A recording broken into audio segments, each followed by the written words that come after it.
So next we're going to replace the lock drill backup block, which is also known as the upper clamp shoe. So I've already turned off the air and the electricity, and I've climbed into the center of the machine so that I'm inside where the lock drill is.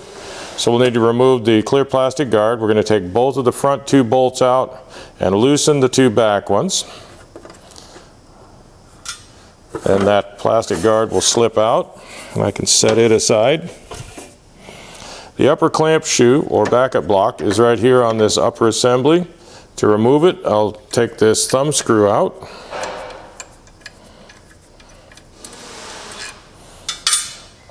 Then that assembly will slide out, and there's the backup block. This particular backup block has been replaced with a piece of oak. It is not the standard backup block. This is a standard Norfield backup block. If you're going to do this, the backup block needs to be exactly 1/2 inch thick. With the upper clamp shoe removed, we can access the lock drill bit. So if it's dull, we can take it out, either replace the whole bit, or in this case, the reversible carbides can be replaced. To loosen the bit to get it out, there are 2 set screws down underneath in the collet that hold that in.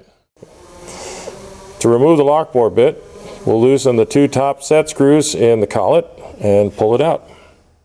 The door clamp, you got the lower shoe, the upper clamp shoe, which is removed right now. And you can see the door clamp, when it operates, the upper shoe goes down at the same rate that the lower shoe comes up. And this allows the door to self-center, so the latch drill is always in the center of the door, regardless of the thickness of the door. To control that and adjust it, we're going to change the length of this rod right here. This is the control rod that connects the two together. This rod has a right-handed thread at this end and a left-handed thread at the bottom, so it works like a turnbuckle. If we loosen the lock nut, if you make the rod longer, it will lower the door, and which will raise the latch drill up.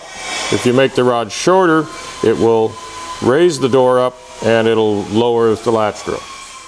So we're going to replace this with a standard Norfield block. The new backup blocks come with no hole in it for the lock drill. First time you bore a hole in a door, it'll bore the hole in the lock drill backup block so that it's perfectly aligned with the drill bit. Because you're going to get a little bit of burning and discoloration on the door from boring the backup block, we recommend that the first door you bore is a cull door or a waste door, that it's not a problem to discolor it. Now that we've got the 4 bolts tight, just set it back on the shaft. Be sure that the small pin here lines up with the hole in the bracket.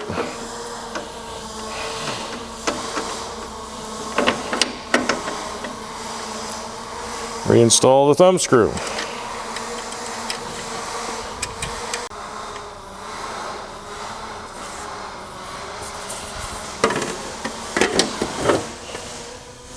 And then put the plastic guard back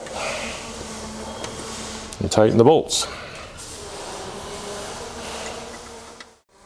The latch drill on the 4000 is threaded into the collet here, and it has a right-hand thread, so we can hold the collet with a 1 1/4 inch wrench and use a crescent wrench or another appropriate wrench on here to loosen the bit.